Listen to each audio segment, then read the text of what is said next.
Salut prieteni, bine v-am găsit pe canalul meu, Vivere. Astăzi vă face un vlog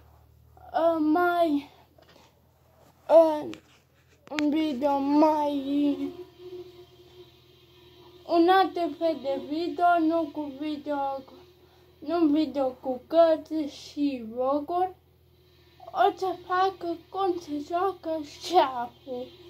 Aici în fața am o tabărie de șah. Și o să vă explic cum se joacă.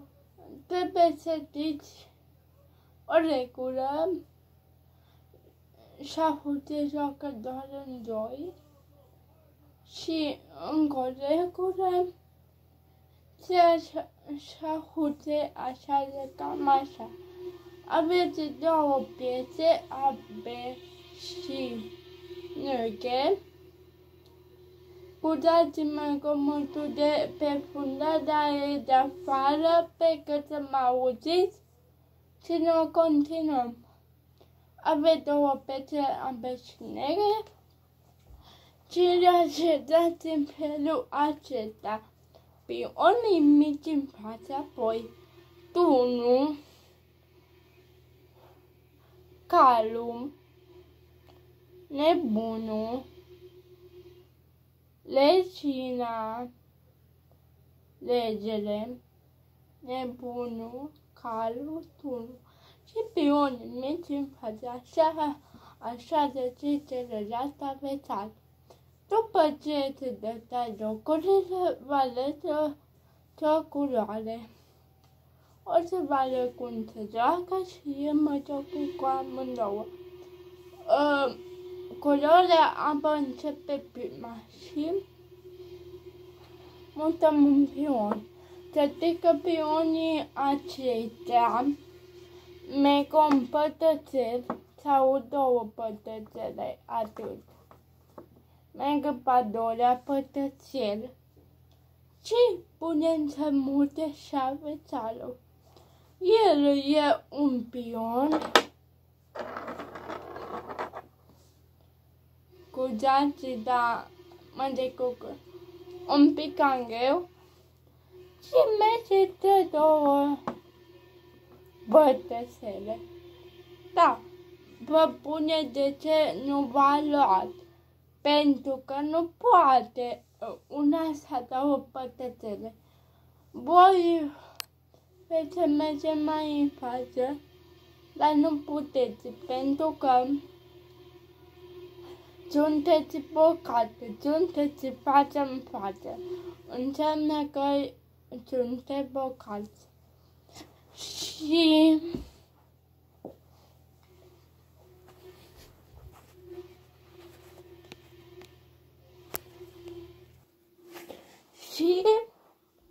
bun, voi vă mă duce cu un pion, să zic că coloarea. Mergeți?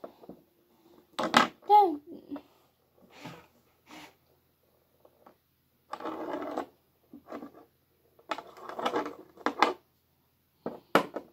Te două pătățele până aici. Te așa. Sau mergeți una.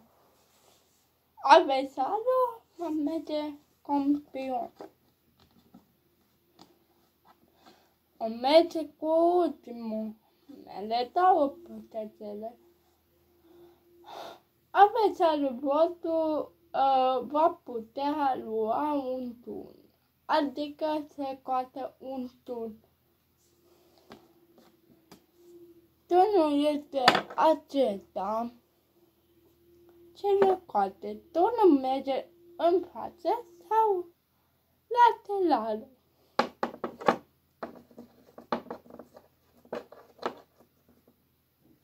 Bun. Am scos un tun. Acum, vă ce faceți? Vă gândiți că este panică și da, merge cu pionul ăla mai în față. Cu pionul Doream. Bun. Atunci mergem în față. Dar vă nu știți că poate lua. Da, dacă aveți față în față, nu puteți lua. Pentru că sunteți bocați. Dar dacă sunteți așa și așa, adică așa obiect, puteți lua foarte frumos. Bun, și-a luat un pion. Deci, echipa neagră are un pion și pionul ăsta se pune aici, jos, pe lângă tabla de șah. Bun. Apoi, veți scoate și voi, mai dați un pion.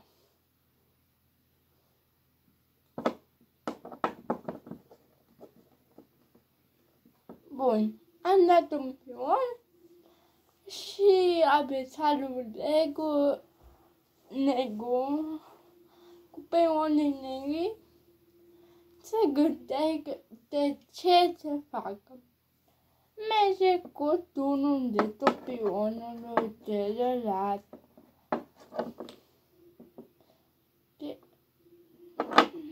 Știu că nu se vede tare bine, dar n-am unde să pun.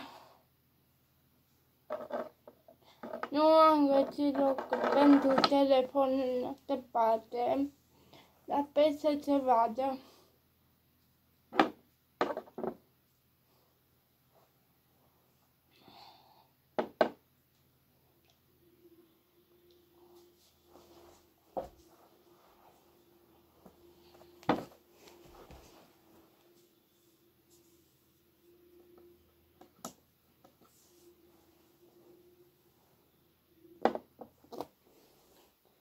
Scuzați-mă, dar nu pot acum să pun pionii și încep mii de curs. Bun. După voi dați un pion. Să zic că și vă coteți turnul. Dați coți, l-a dus mai în față. Turnul adversarului poate să meargă și să ia un pion de la voi. Scuzați.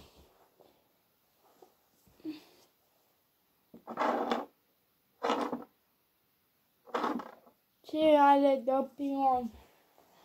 O să ia la Angela Lauca.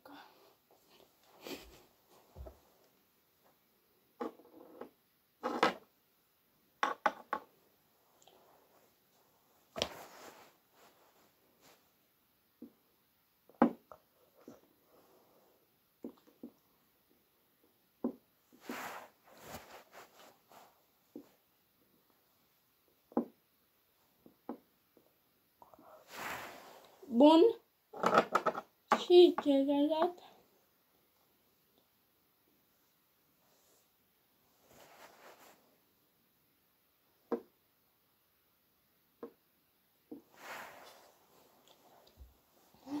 Am ales pionii și acum va lua încă un pion. Ce să facem? Ce să facem? Suntem în grabă. Nu putem aștepta.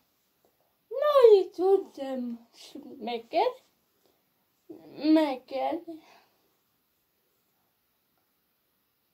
Gândim, ca să zic așa, putem lua cu regina pe... nu. Am picat ce nebună.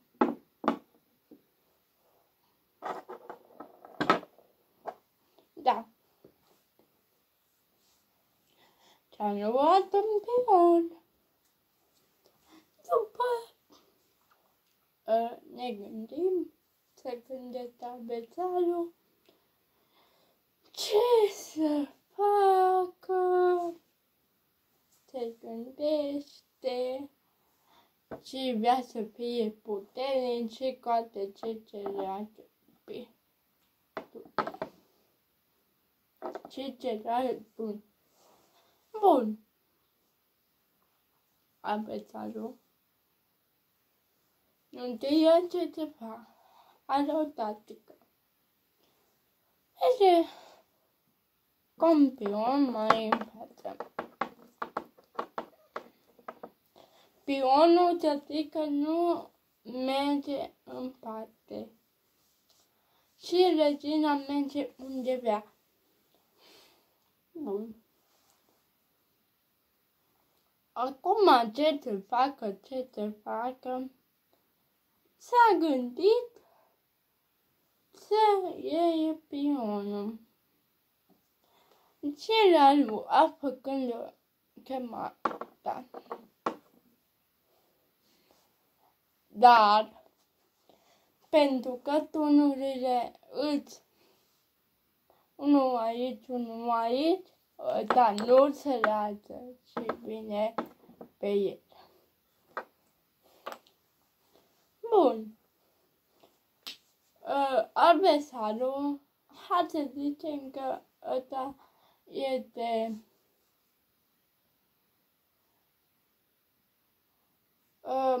se pune nume la adversar Kiki și Coco. Kiki nu s-a lăsat și a luat turnul lui Coco. Coco e foarte nervos, da. Și trebuie să zică facem în palantele, trebuie să zică aici pe când nu aveți ce să mă faceți, vă rog să vă pătați cam pentru că da, și ce mai puțin pion pot câștiga și da. Trebuie să mutați un pion. Coco mută pionul mai în față cu unul. Kiki mută și el un pion mai în față. Se blochează, da? Coco, că mă gândește, mutăm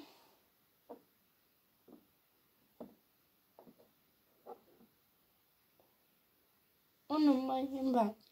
Bun, aici, ce faceți? Mutăm mulți pioni, trecem de pioni, de mutat pionilor și da.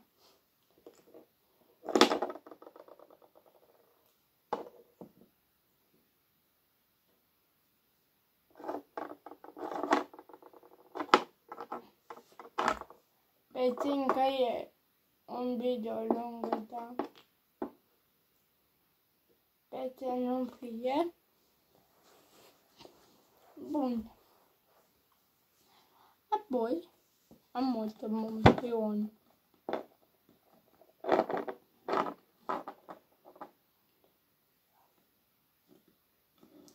Și nu putem lua, adică nu putem lua, vedeți că nu putem lua niciunul. Și așa că continuăm cu pionii, dar avem un turn cu care putem lua pionul foarte ușor.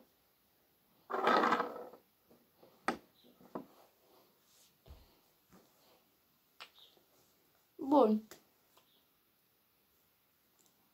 Suntem într-o fază în care nu avem ce face. Regina ne coasă, da. noi nu timp, fiindcă putem merge cu regina. Aici. Și luăm un pion.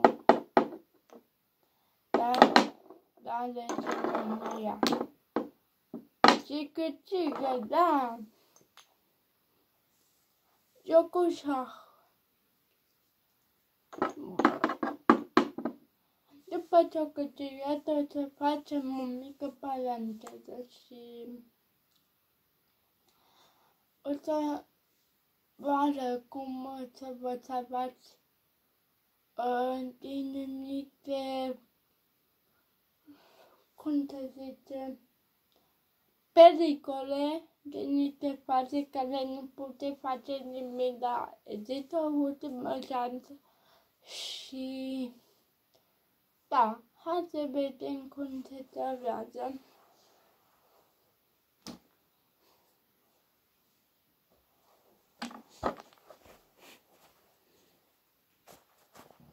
Pe cât se vede, am aranjat treaba și o să vă arăt cum puteți să scăpați fără să nu vă ia regina.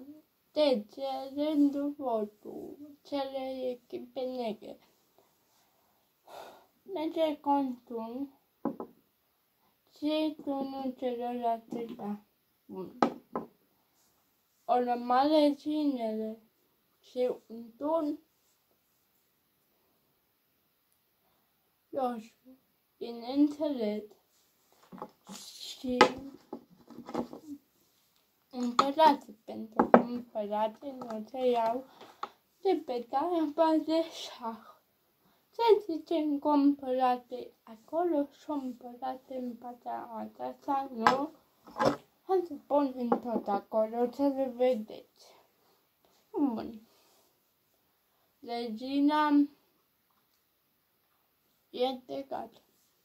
Bun. Asta merge pe ea, dar nu poate să facă și așa. Și regina merge frumos și o ia. Bun. Dacă v-a plăcut acest video, dați like, apăsați pe butonul de sus și pe clopoțel. Eu am vorbit, pa, pa.